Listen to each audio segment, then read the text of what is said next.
Hello student, BA part first paper first political theory की class में हम शक्तियों के पृथक्करण के सिद्धांत अर्थात सेपरेशन ऑफ पावर पर चर्चा कर रहे थे। और लास्ट क्लास में हमने देखा था कि ये सिद्धांत का इतिहास क्या है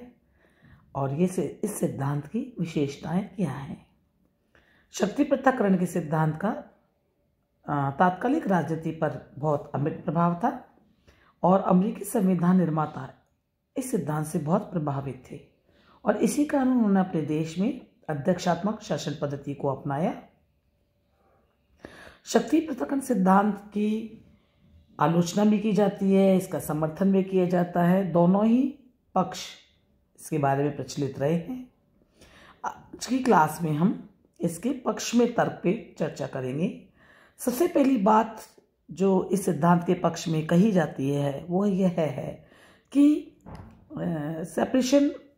ऑफ पावर या जब शक्तियों का बंटवारा किया जाता है तो इससे क्या क्या फायदे होते हैं। पहली बात, इससे निरंकुशता और अत्याचार से रक्षा होती है, क्योंकि व्यवस्थापिका और कार्यपालिका किसमें शक्तियों का विभाजन होता है। और अब ये हम जानते हैं कि अगर इसमें एक ही स्थान पर शक्तियां रहेंगी तो एक ही व्यक्ति के हाथ में होगी या एक ही संस्था में होगी, तो ऑब्वियस है कि वह मनमाने तरीके से कानूनों का निर्माण करेगा और मनमाने तरीके से उसकी क्रियान्विति भी करेगा। अगर हम न्यायपालिका और व्यवस्थापिका के शक्तियों के पृथक्करण की तरफ देखें तो हम ये देखेंगे कि यह भी आवश्यक है कि न तो मनमाने तरीके से व्यवस्थापिका कानून बनाए और न ही न्यायपालिका मनमाने तरीके से उनकी व्याख्या करे। तो हम ये देखते हैं कि मॉन्टेस्क्यू का ये जो कथन है कि यदि तीनों ही शक्तियां एक ही व्यक्ति या एक ही संस्था में केंद्रित हो जाएंगी तो जो न्याय स्वतंत्रता का जो सिद्धांत है वह समाप्त हो जाएगा। इसलिए हम ये कह सकते हैं कि निरंकुशता और अत्याचार से रक्षा करने के लिए शक्ति विभाजन सिद्धांत को अपनाना नितांत आवश्यक है। दूसरी बात, शक्ति पृथक्करण के सिद्धांत को अपनाना इसलिए भी आवश्यक और उपयोगी है क्योंकि सरकार से संबंधित अलग अलग प्रकार के कार्य होते हैं और विभिन्न प्रकार के कार्यों को करने के लिए अलग अलग प्रकार की योग्यताओं की भी आवश्यकता होती है। और इस बात की भी बहुत अधिक आशंका होती है कि एक श्रेष्ठ और सफल कानून निर्माता या असफल न्यायाधीश एक असफल कानून निर्माता या प्रशासक सिद्ध होगा, ये नहीं आवश्यक है। नहीं, ये जरूरी नहीं है कि जो अच्छा कानून निर्माता है वह सफल प्रशासक भी होगा, क्योंकि जहाँ कानून निर्माण के लिए व्यापक दृष्टिकोण और दूरदर्शिता की आवश्यकता होती है, उसी समय प्रशासनिक कार्य करने के लिए एकदम से तुरंत निर्णय लेने की क्षमता, निर्भयता, कार्यकुशलता की आवश्यकता होती है। तो हम ये कह सकते हैं कि जब अलग अलग कार्यों को करने के लिए अलग अलग प्रकार की योग्यताओं की आवश्यकता होगी तो अलग अलग व्यक्तियों की आवश्यकता होगी। तो स्वाभाविक रूप से इन कार्यों को उचित रूप से संपन्न करने के लिए आवश्यक है कि एक डिपार्टमेंट से या एक अंग से दूसरे अंग को पृथक रखा जाए।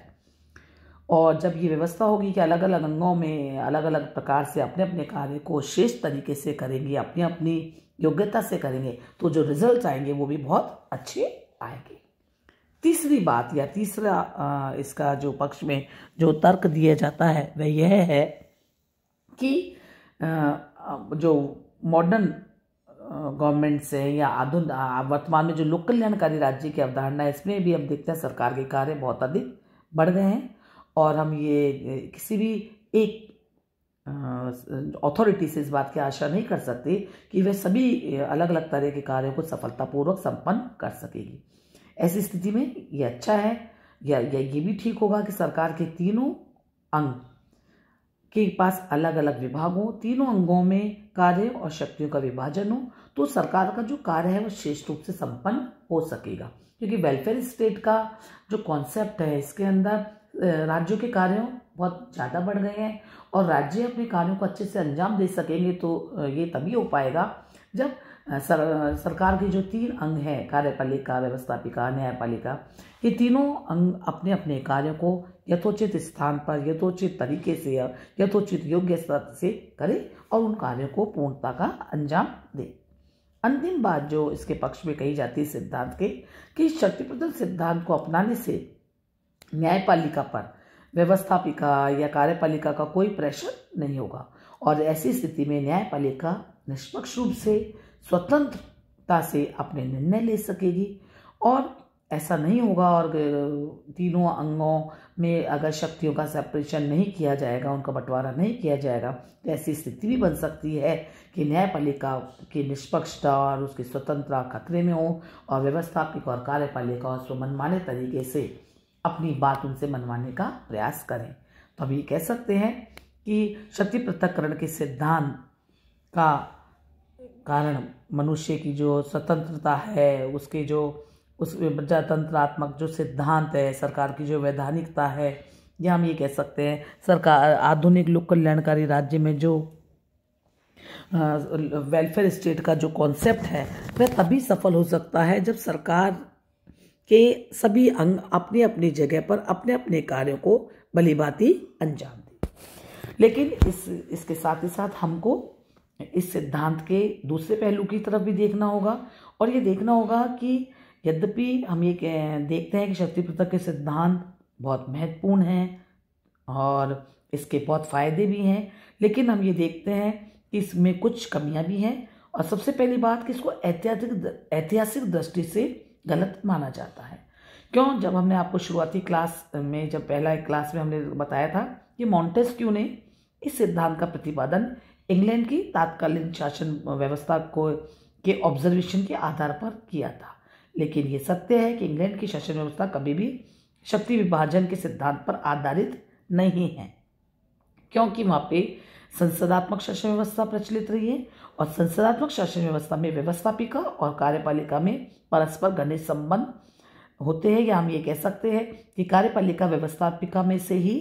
निकल करके आती है या निर्मित होती है। तो हम ये कह सकते हैं कि ये सिद्धांत का जो ऐतिहासिक आधार है वो बहुत त्रुटिपूर्ण है। दूसरी बात कि इस सिद्धांत के आलोचकों का ये मानना है, जो इस सिद्धांत की आलोचना करते हैं, उनका कहना है कि सरकार या गवर्नमेंट एक ऑर्गेनिक यूनिटी पर काम करती है। जिस प्रकार शरीर के विभिन्न अंग अलग अलग होते हुए भी एक दूसरे पर आश्रित और परस्पर संबंधित होते हैं, वह स्थिति शासन के अंगों की भी होती है। इसलिए शासन के अंगों का कोई भी तरीके से कठोर पृथक्करण व्यवहार में संभव नहीं है। एक बात और है कि शक्ति पृथक्करण का जो सिद्धांत है वो कहते हैं ये अवांछनीय भी है, क्योंकि इसको अपनाना असंभव है, क्योंकि व्यवस्थापिका का कार्य कानूनों का निर्माण करना है, कार्यपालिका का कार्य ठीक प्रकार से उनका क्रियान्वयन करना है। लेकिन इन दोनों अंगों के बीच पारस्परिक सहयोग की भी आवश्यकता है, क्योंकि जो कानून निर्माण का कार्य है वो बहुत जटिल है और इस संबंध में जो नॉलेज है वो उन्हीं लोगों को होती है जो शासन कार्य से जुड़े हुए होते हैं। तो ये आवश्यक है कि उचित कानूनों का निर्माण हो, तो उसके लिए आवश्यक है कि व्यवस्थापिका को कार्यपालिका के सहयोग की नितांत आवश्यकता रहेगी। इसी प्रकार हम ये जानते हैं कि कानूनों के क्रियान्वयन का कार्य कार्यपालिका के द्वारा किया जाता है, लेकिन जनता से जो निकट संपर्क होता है वो व्यवस्थापिका के सदस्यों का ही अच्छे प्रकार से होता है। तो अगर व्यवस्थापिका कार्यपालिका का सहयोग नहीं करेगी तो प्रशासन को की जो जनहितकारी रूप है वो उसको प्रदान नहीं किया जा सकेगा। तो शक्ति के पृथक्करण से सरकार के जो ये अंग हैं या जो उनकी सरकार की जो गतिविधियां हैं या इसके विभाग जो भी सरकारी विभाग है उनमें परस्पर विरोध की स्थिति उत्पन्न हो जाएगी। एक बात और है कि इस सिद्धांत को अगर यदि कठोरता से अपनाया जाए तो यह सिद्धांत तो न्यायपालिका की कुशलता का बिल्कुल अंत कर देगा, क्योंकि इस सिद्धांत को अगर कठोरतम रूप में स्वीकार करते हैं तो हम ये देखेंगे कि न्यायाधीशों की नियुक्ति न तो कार्यपालिका के द्वारा होगी न ही वे व्यवस्थापिका के द्वारा निर्वाचित होंगे, वरन वे जनता के द्वारा चुने जाएंगे। और जब जनता के द्वारा चुने हुए न्यायाधीश होंगे तो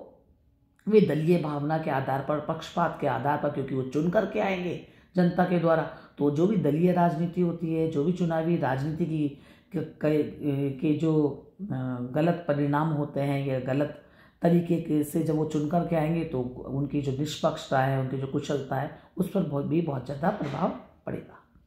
और ये कहना कि स्वतंत्रता के लिए शक्ति पृथक्करण आवश्यक है, तो यह भी बहुत भ्रमपूर्ण स्थिति है, क्योंकि वर्तमान समय में तो हम देखें कि शक्ति पृथक्करण के स्थान पर विधि का शासन को ही बहुत ज़्यादा महत्ता है, और जो जनता की जागरूकता है, स्वतंत्रता के प्रति जो उसका प्रेम है,